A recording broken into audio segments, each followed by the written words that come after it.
le atu nuu e whaavae lona talitonunga I le atua soifua. E mavae atu tupulanga, ma fesuia I uinga o leolanga.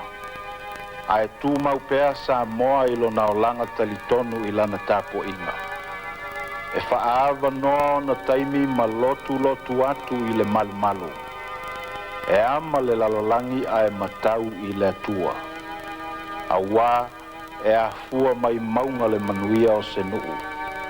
Sa moae, ua tatala pui o le malu o le atua, e te whaalongo ai ma le manino I lona feta lai mai, e ala I le nei tapua'iga. O le tapua'iga I le atua tolu tasi, le tamā, le alo, ma le anganga paia.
Tatalo.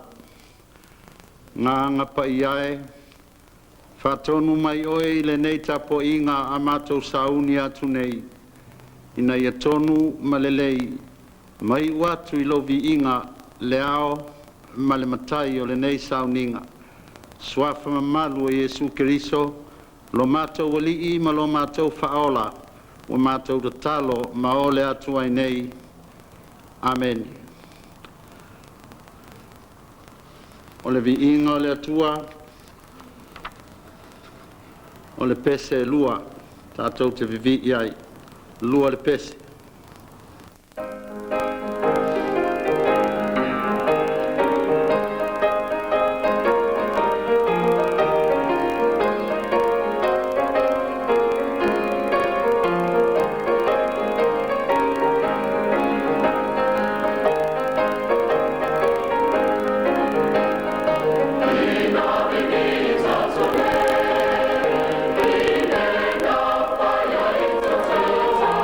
Oh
whaafonga mai i le whaitawina o le awhionga pa ia le atua.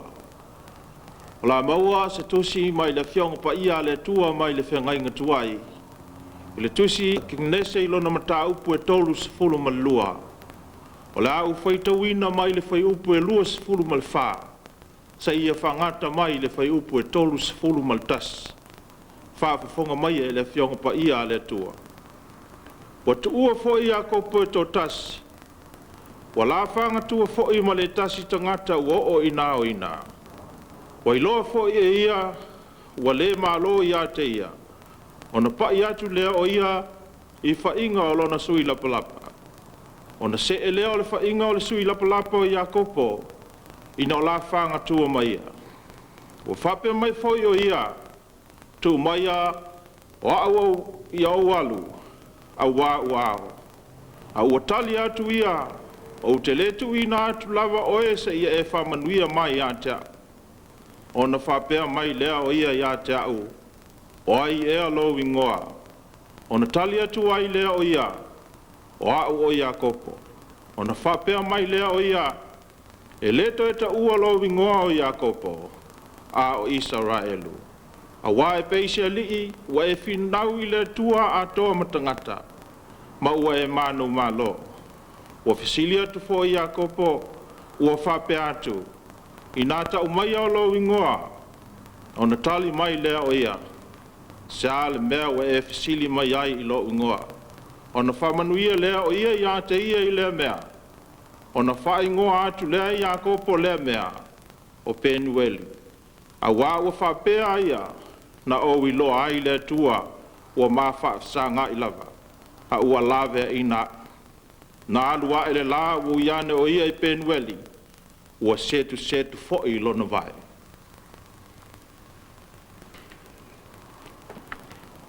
O le whaitawina o le whengainga fau, o le tusi o whaalinga i lona mata upu e whitu, a mata upu whaitawina ma le whaiupu e iwa e whaangata mai le sefulu ma le whitu. Whaalinga e whitu, pai upu e iwa e whangata i le sifuru ma le fitu, whaafonga iai o te whaitawina. Ua mawai atu ia mea, o na oiloa lea, whauta fo i le motu o tangata e tō tele mai atu nuu uma, ma a inga, ma nuu, ma ngangana e se le ma whaitau lia e se tasi. O loo tutu i lantou i luma o le nofo ali i ma luma o le tamai ma moe. Ua ofu i lantou i ofu sisina, ua iai fo i lau upama i o lantou lima. Wa lātou alalanga fo i ma leo te tele, wa lātou whapea, o iai le whaolotanga i lo tātou watua, o le tie i le no whali a toa ma le tamai māmoe. Wa tutu whaatali o lio a ngelu uma i le no whali i ma le auto e ina, ma mea ola e wha, wa lātou whapa whao i luma o le no whali, ma i fo atu i le atua, ua whapea atu, a mene, ia i lo tātou watua la whamanu, ma le vi inga, ma le poto, ma le whawhetai, ma le mamalu, ma le mana, ma le malosi e whaavavau lava. Amene. Ona whai mai ai lea o le tasi o le autoina, ua whapea mai ia te au. O i lātou ia e ua ofu sisina, o ai ea i lātou. Po o whea fo i na lātou o mai ai. Ona o whapea antu ai lea ia te ia, lea li ie, ua e si le fia. Ona whapea mai ai lea o ia te au. O i lātou ia o e o mai nei le puapua ngā tele. Ua tā fo i o lātou ofu, ma ua wha sina ina o lātou ofu i le toto o le tamai māmoe. O le mea lea ua lātou i luma o le ai o le nofo alii o le atua. Ua lātou au na fo i ante ia i lona malu i le ao ma le pō. O le tie fo i le nofo alii, e malu tia ai i lātou. Lātou te le toi fia ai, e le toi fia inu foi. Ele o ngotia i lātou i le lā, po se tasi vevela. A wāo le tamai māmoe o lo i luma o le nofo ali i nā te whawhanga ia i lātou. Ma tai ia te i lātou i puna o mai ola. E soli e se ina foi e le atua o lātou loi mata uma, nai o lātou mata. Ia whamanuia tele le atua e ala i lo tātou whaitau, ma whaalongolongo ia nā whionga pa ia. Ia tu mau pea ia te ia lona lava vi inga, nei maasa uma o i le whavavau lava. Amene. O le tātou Tauivi atu i le atua i pese tasi se lau se fulu ma le wha. Nganga sa e a whio mai ma e ngā lue ai. Mātou te talo nei ia e a whio mai. tasi se lausful mal fale vi inga o le atua.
Tātou tārsanga. La tātou wifo ma Tatalo I le atua. Lo mātou atu ai, le tolu tasi pa ia, le te mā le alo le ngang sā. O le na whaia me umalava mai le amatanga, le langi le lalo langi ma me o tumuai. O le atua o le wa whaane ene eina ma vi ia e le au angelu ma le langi lunga. O le atua o le wa vi ia e tupu ma lii o ngana ma tunuu. A wā o le atua o vi inga. O le atua o le na whaia mea umalava. Whaftai le atua a wā ina wa uma o na whaia le tangata I a wholinga I lawa fio I le poto, I le alofa, I le whamaoni ma le ami o tonu. O na etu ina atu lea ia te ia le pule ngā luenga ma mana uma na whaia e lawa fio. O na vea I leo le tangata pe a whai wa maua e ia le poto ma le alofa mai a te oe. Le ami o tonu ma le whamaoni. O le tangata wa wholinga I lawa fio. O wā o le atua o le nganga lava ia.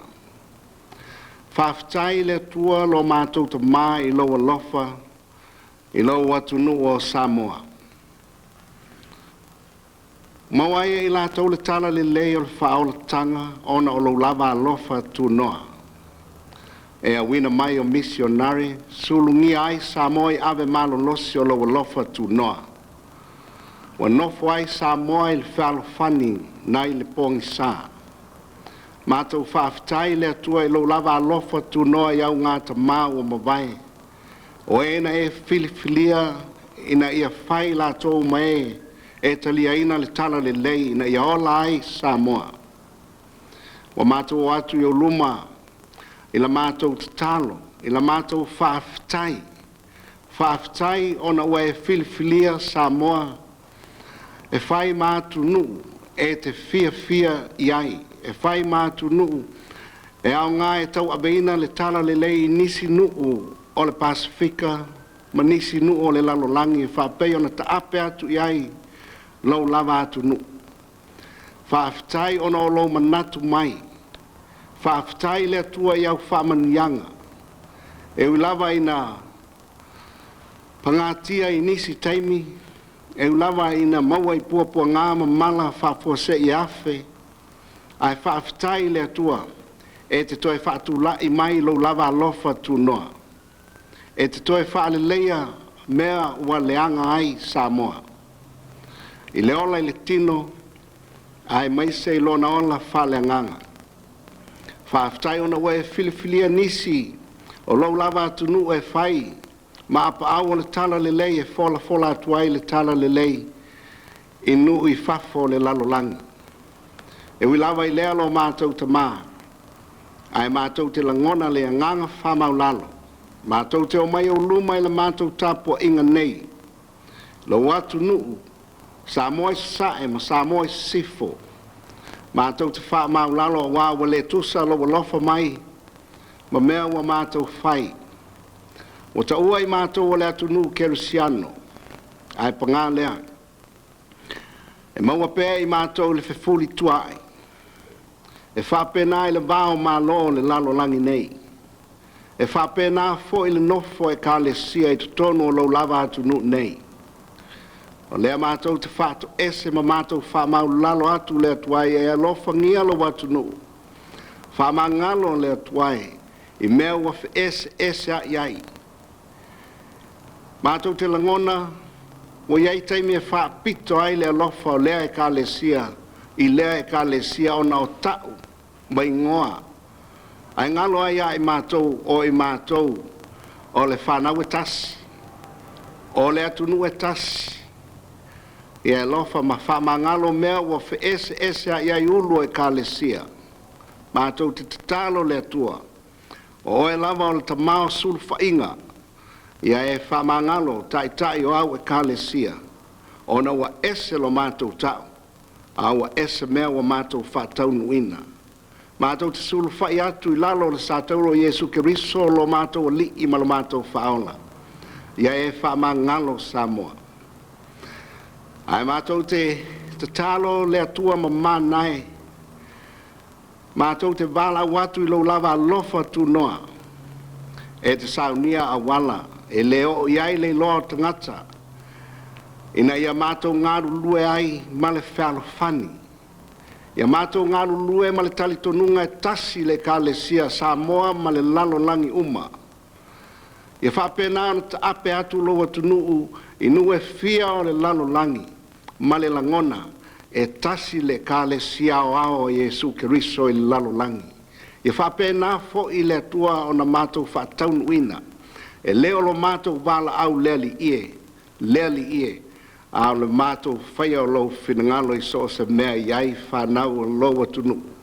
Mātou te talo le atuai. Saunia e laua whio a wala. E ma whaia i o na nofo whalo whani tangata uma o le lalolangi. Ia whao ngā ina lo mātou tangata. E ma whaia o na mātou whātau nui nai lo lava whinangalo. Ia whao lai nai o mātou ainga ma mātou whanau. Ia whao lai nai lo mātou atunu. Ia whaola i nai le lalolangi. O lawa whio e mana e ma whai ai mea umalava. Ina ia mātou wola. A ia mātou wola wa iai lo mātou whamoe moe. I leola tu mau ma leola e whaavavau. A mātou whalongo le atua le upu o le nei aso. Wa mātou wala watu le atuai. Ia papatiso ina e lo lava nganga pa ia. Lawa au na ole a wala mai ai lo finangalo. A fio lo nganga pa ia ye ole a falong longo ai mai mato uma. Fa matala loto ia faisa nga ole upu mo i mato uma. A ia I watuai me uma lava I lo bi inga. O la mato tatalo lea ma la mato o lenga. E ala i le suafa pa ia o Iesu Keriso lo mātua li'i ma lo mātua whaona. Amen. Le a tātou tāpo i atu i le atua. Le pesa se lau ona sefulu ma le lima, fetalai mai le ali ia o la ngona pea. Se lau ona sefulu ma le lima le pesa.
Launga le swafa le atua tolutasi le tama le alo ma le nganga pa ia. La maua se upo tai nai tātou mai le tusi o le whiangainga tuai sa whaitawina. Tolu sifuru lua le mata upo le Kenese ma lona foi upo tolu sifuru ma le tasi. Nā lua ele la o iane o ia i Penueli setusetu fo i lona vai. E le ai se tauivinga po se sinionga e au noa ma se whailonga. So se tauivinga lava po se sinionga e ei lava se me tu inatu e whailonga inai le manu malo.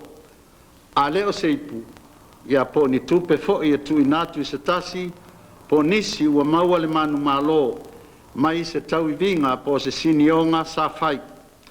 O le tauivinga na manu malo ai a kopo e ala i la ua whangatuanga ma le angelu i le alia o ia poka. Ua leo se ipu po se tupe a le vai pio. Na vele na ama whailonga i loa ai lo na manu malo na lua ele la. O iane o ia i Penueli ua setusetu fo i lo na vai. O le sini o le Fīnau mo i tātou i le nei po. Tauivi ma Fīnau ma ia sini o e whai le finangalo o le atua. Ina ia tātou mauatu le pale o le amiotonu o i le ola whaavavau. O ia kopo i lona soifuanga whatangata i le nei o langa. O ia o stangata Tauivi ma Fīnau.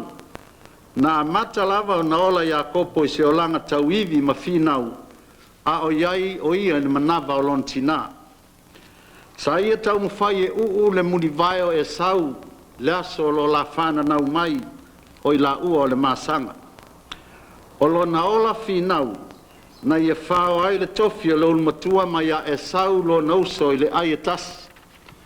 O lo na ola Fīnau na ia whao ai manuia uma sa tau ia e sau Lā'ulutō. O lo na ola Fīnau na ia tau mawhai ai na ia maua lava rasela e whai mana va.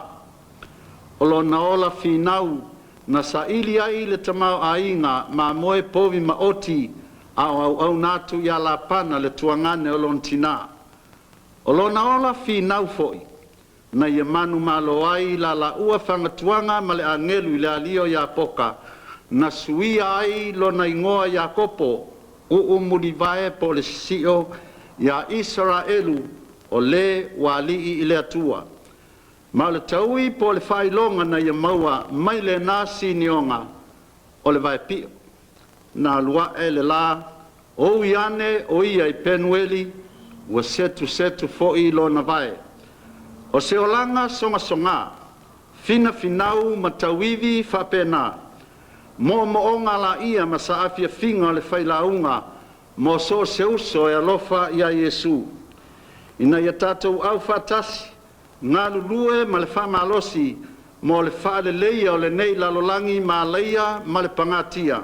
Ina iau maia tangata mo Yesu ma lona malo. E le tawana wina lo Sa'olotonga. Ai nao ni mo onga whaiva vale ma le tangi a le pumate. Usoe, Tauivi ma Fīnau ma ia sinio e whai le finangalo le atua. Ina ia tātou maua le pale o le amiotonu.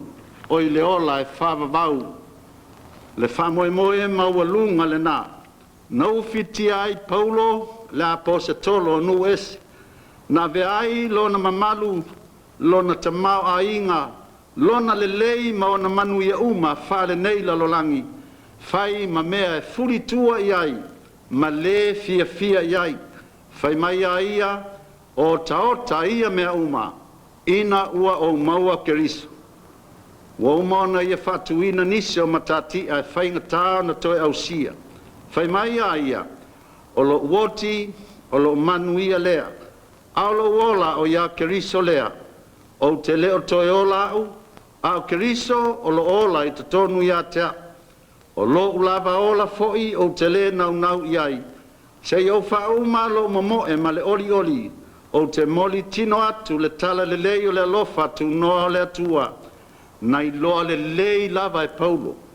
O le sa tauro, o le mea e tausua iai le iutaia, ma le valea ia eleni. A ua tu atu Paulo i luma o le lalolangi ino mai, fai mai, a oau, aua nei o mita i se mea tasi, tau lava o le sa tauro o le tato walii o Yesu Keriso, le whamoe le lei le nā. Na le popole ai Paulo i puapua ngā mawhainga tā, sa fiailo na ola i le tino, ai tuli matai pea lana vaai, i le manuia tu mau, ma le ola whawawau o i talatu o le tuunga mau. E tele puapua ngā mawhainga tā, se manu a oti ai, o ia lava nei e tau ina mai. Watu lasi o na sasaina o au matu so o i whale pui, fetongi i maa watu lasi o na oti, se manu a leanga i vaitafe malunga o le vasa, se manu a leanga i tangata o nu ese ma tangata o lona lava nuu, se manu a leanga i tangata whao mea ma tangata pepelo, na ongo tia i le la fia ai fia inu, ma lili le lava, ai ti ngao na mamafa o ia whaingata ma ia puapua ngā se manu a oti ai whai mai a ia, ua o tau le taua le lei, wai u ia te au le tau sinionga, ua o tau fila upo le whatuatua, o le nei, ua te wina moa o le pale o le amiotonu, e fo ina mai ia te au le alavaso, le whamasino amiotonu, e le ngata ia te au, a i lātou uma o e fia, i lona whaani mai, e le o sona mita vale, po sona whawhia malosi wa ia tauina mai ia mea, a le whamoe moe, ia vea malui lo soifua ma lo fo iola au na ile atua uso fafofonga mai le nei po ole fesil wa faina lo soifua le tino ona ole Gāluega le atua po wa faina ona ole inu ava ma le inu fuala au ona fasaina wa whapolonga ina o ele whale pui pui ona o lo Fīnau wina o le finangalo le atua. Po o tu ina o e to ese ona o lo ngaoi ma le whasiot tangata. Wa le whapa ia ina o le ale sa pati mo le atua e ou le aso sa. A wa whai le aso sa maso e whaiai ta whaonga i paka ma whaiai papakiu ta alonga ma ta elenga i ma ta whanga. Oi, a whea foi o iai Samoa le atunu lotu e whaavai le atua Samoa. O le tala whanoa noa le au soe, wa le ngata ai le loto i whale o Samoa ia winga le anga ma le matanga. Ai was a solo e peo se afi mumu sai le vao pa a i so se tuli manu o le lalolangi o lo au mauai o tātou tangata. Wa mafua i se au na tula i mai nei winga le anga e le fia iai le atua. Ia ta ilo lava i so finangalo. Ai o te taofi o le mita was a se le malosi le poto malta mau a inga o maua. Wa manatu mama ai le atua o le o mea uma o tātou maua. Usoe o le matango fia lava o le lalolangi ma ona tuina nau e uma mama vai atu. O Yesu na tulei mai, tu salava pe maua stangata le lalolangi uma, e le aonga, e na ona mau mawai o le ola. Wa moni ai, le tasi o fuaitau o whatunga le whatupese Samoa, ini nai tau sanga le mamau atu. Fai mai, o fia fianga o le lalolangi malona matango fie, mea umana le usongi, e ave lava ngata mai le oti, ai whaiai ali ie mautofi le pāwhi o i se oli. O le ai o inga, ma le lapata inga. Uso, sola e se nei loa manu o maua le avanoa. Aua e te sola il whanua laugatasi nei toe maua oe satani. Ai sola lava i le maunga o kolokota. Ma taulai le vaai ia Yesu na maliwai. O ia, tātou te ola whaavavawai. Tauivi ma Fīnau. Fai le finangalo le atua e manui ai. Maola whaavavawai. A whapulawina i tātou i whaingata. Ma whaina ai lo soifua le tino ona ole Gāluega le atua. Pe fasioti fo le tino a le upumoni. E le mawhai o na fasioti le anganga. A tutupu ni whaingata whapena. Ma fiai o tātou wola i le lalolangi o na o le Gāluega le atua aua le popole. Whawafonga le lei le si ufafonga longo maalia Yesu o lo malele mai. I outou oli ma fia lava o i le langi lo outou Tauiātele. O ai ua mafatia, o ai ua tina ina, sau o mai, o au tau te malolo ai. Le si ufafonga longo maalie le na. Sa peio se longo e tangi maalie talinga o Ioane le apose tolo. A whapolonga ina to tasi o ie le motu o patamo. Talo fae, i le famo e moe o na fili, sa wha i lava o tinga ina ai siali. Ai le ai. E le inofo to tasi a Ioane na o ie ina. A sa fatasi pe ma Yesu le wo tumu i le lofa, ma le lofa muti vale. Le wo o lo tulei mai, o te le tu ua o tau e Mātua oti, o te sau ia te o tau, o te ia te o tau yaso uma lava, e o lava i le ngata anga o le lalolangi. O le whapango taina i patamo le motu tu fua le au na Tauivi le atua, na te le i manatu, o patamo o le motu o se whaasalanga, a wavea o se whale tifanga, sa ia mata ai se ata whatupu fia. e sanga tauivi ai pea mo le atua ma lona finangalo tusalava pe oti ai. Awa, na tatalaina le atua faitatoa o le langi, ma fatepa le tangata ngalue i le iunga, ma le taunu unga manuia o lona ola tauivi mo ia. Na ia vaai ai le motu o tangata e tōtele, mai atu nuu ese, lanu mangangana, o lo ofu i ofu sisina ma laupama i o lātou lima, o lo pepese ma alalanga i vi inga o le atua, o ai i lātou ia.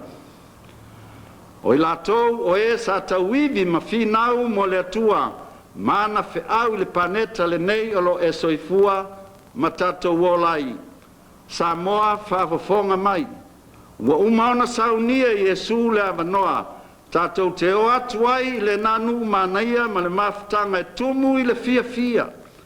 E leo se avanoa na whaingofia na whataunuu, a le ala o pua ngā ma mea whaingata, na mamoli atu ai tatou e Yesu i ina, e na osona i tūtino na fia ma whamanu alia, a o whao i o na ao, lona i tui le tau, ma le pale tui lona ao.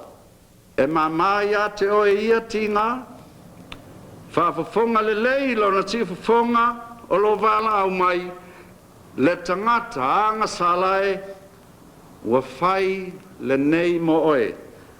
Nā lua ele la, o iane o ia i Penueli, ua setu fo i lona vai.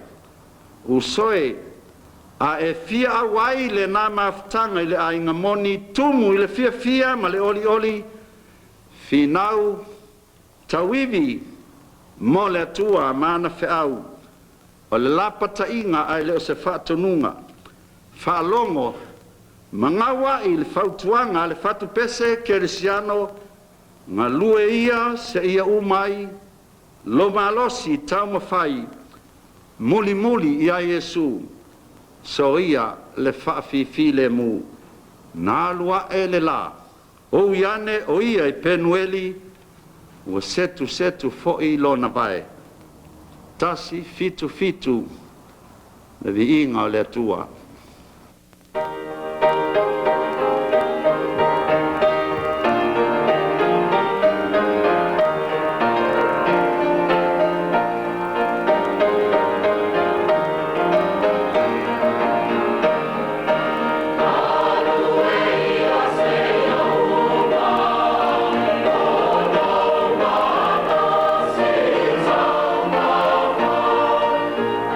Muli, muli,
Ia ilunga sa mo u malava le alofa tunoa la o fio le atua lo mātou tama. Le alofa ma le file mu o Yesu Keriso lo mātou walii ma lo mātou whaola. Le mafutanga fatasi ma la o fio nganga pa ia. Nei se ia o i le whaavavau lava. Amen.